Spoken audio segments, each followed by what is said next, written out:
What's going on, guys? Welcome back to another video on the AJ Plays channel, and today we have another MLW related video. I mean, that's my channel at this point, but anyways, the MLW season has come to an end, so long story short, we are getting into all kinds of off-season content. This video I was actually going to do about a month ago, but like we have all kinds of MLW postseason stuff already. So anyways, I'm now bringing to you the 5 biggest surprises of this MLW season. You could see here pictured 3 prospects from the 2021 season, and we all know how they developed. So I mean, like that kind of gives away one of these. But long story short, guys, we're gonna get right into this. Starting off with probably one of the biggest 180 turns to the bad and 180 turns back to the promised land. Like you guys know what I'm talking about. So let's get right into it. So initially when I wrote this, it was more like, what the hell happened to these guys? And I'm thinking to myself, how did they go from so high to just falling so low? But then this was before they went on that historic playoff run that just like redefined their entire season. So let's just say that, long story short, these guys, they were at the top. The Diamondbacks were at the top at the beginning of the season. You know, as much as they lose the opening day series, I said, don't really worry. We'll see what happens from there. Go 2-7 by the All-Star break, and the hitting depth isn't there. Second pitching is a question mark, and Jimmy North has to pretty much drag the team on his back while he's dealing with a few injuries of his own. From there, the second half, they start to gain some momentum. Jonah Heat and Michael Shima start swinging the bat pretty well. And then the playoffs come around, and they just look like a rejuvenated, different franchise. From the second inning of Game 2 in that NLDS versus the Eagles, the D-backs just took over, and they stormed through the playoffs, beating one team at a time. Eagles, they took down. They won 8-0 in that last deciding Game 3. They won 1-0 in the Game 3 to decide the NLCS versus the Mallards, where Jimmy North threw a damn perfect game.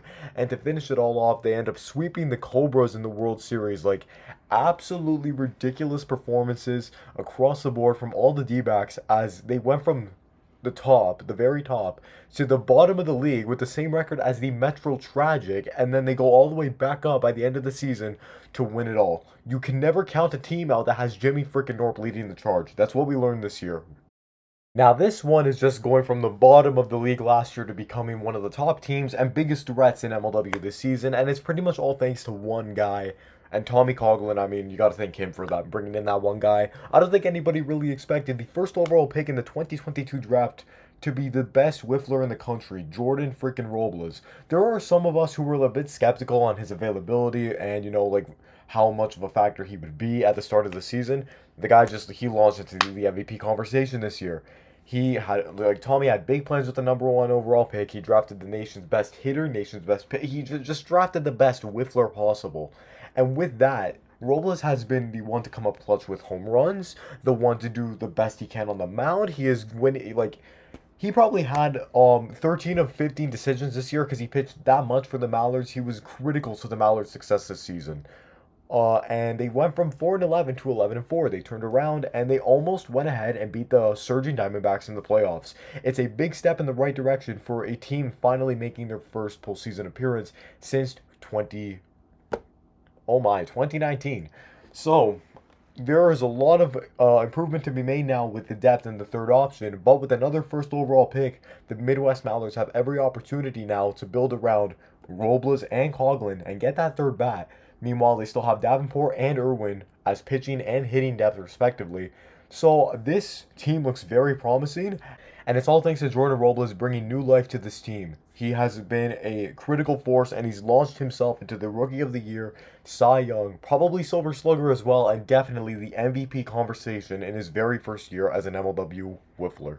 Yet another entry belonging to the NL. You got Fly, Eagles, Fly. And I say this because the Eastern Eagles, for the last few years, they've always been full of veteran guys who are a bit past their prime, especially guys like Clayton Price and Neil Smith. And we were thinking Zach Whalen was reaching that point as well. This season, however, Smith and Price, we love those guys, but they were gone from MLW, and Schultz decided, you know what, let's focus on actually getting this team to a championship level of playing, and in the first half, they did just that. Second half, I mean, obviously, they kept it up, they tried their best, but this year for the Eagles was huge, especially for their offense. Pitching has always been historically great with Daniel Schultz on the damn mound. this season, they're hitting through the roof. We can see the stats on the screen here, and they have 5 prominent guys who can slot into the lineup at any point. You got Daniel Schultz, Dallas Allen, Zach Whalen. That's your main 3. Whalen had an all-star season. He rejuvenated his entire career. Meanwhile, Landon Urgitis and Blade Walker still show so much promise as young guys that they could be huge pieces to this team in the future. However, I think Daniel has learned that you can't really bat 5 guys in a playoff series. He's got to keep it down to probably 3, maybe 4, maybe put Urgitis in there. However, there is no doubt that this team will continue to improve, develop, gain more maturity, and progress, and eventually get better and better en route to winning another MLW championship. Look at this team. Look at their depth, man. And they will add another piece next season. Through this draft, they will add another piece for the offseason. That's absolutely insane that this team can only get better from here. The hitting has been fixed. The pitching is still as dominant as it ever has been. The Eagles, it's really their time now to take over and bring home their first championship since 2016. Now, this one's more general to several teams and several players. There has been a lot of sophomore success after we thought the 2021 draft class was a little bit weak. This season, a lot of guys have really taken the step up. So we're going to start off with Jackson Pearson.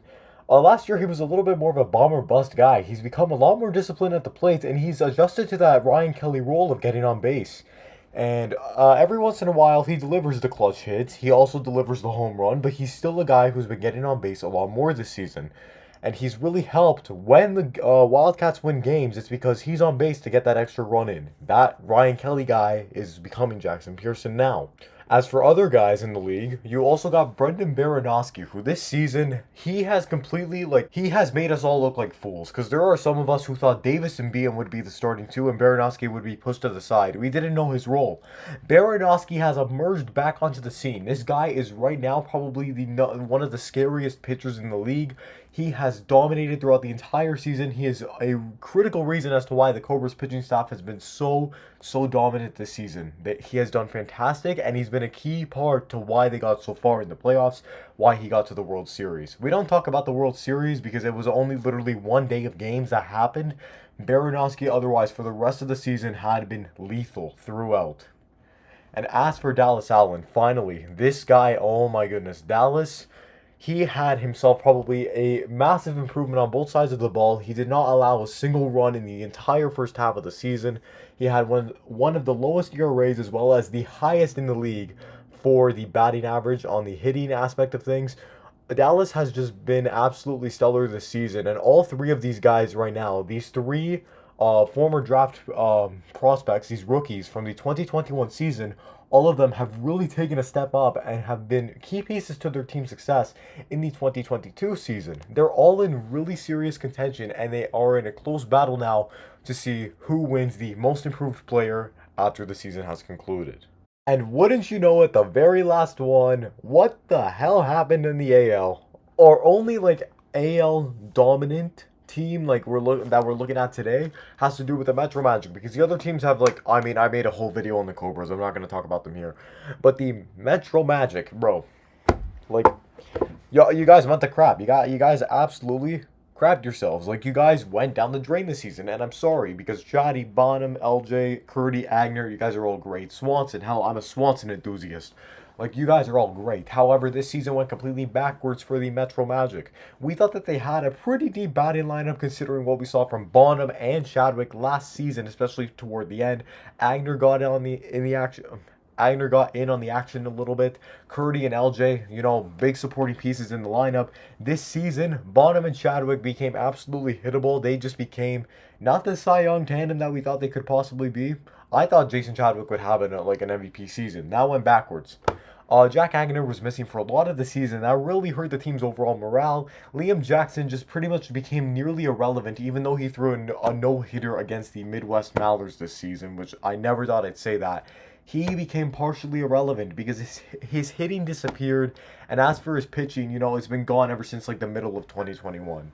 Finally, to cap everything off, Jordan Curdy is probably the team's lone bright spot this season, because you look at what he's done, and he's the one who comes to the plate every day. He does his job. He hits. He is speedy as hell on the base paths. The problem is he's the best player on this team, and Curdy should not be the best player on a wiffle ball team. Maybe the third or fourth. I'm not disrespecting the guy. I'm saying for the level of MLW, like the talent in MLW, you need three guys, at least three, better than Jordan Curdy. Curdy's a great depth bat. He's not the number one option on a championship winning team that, like some of us thought this team would actually be.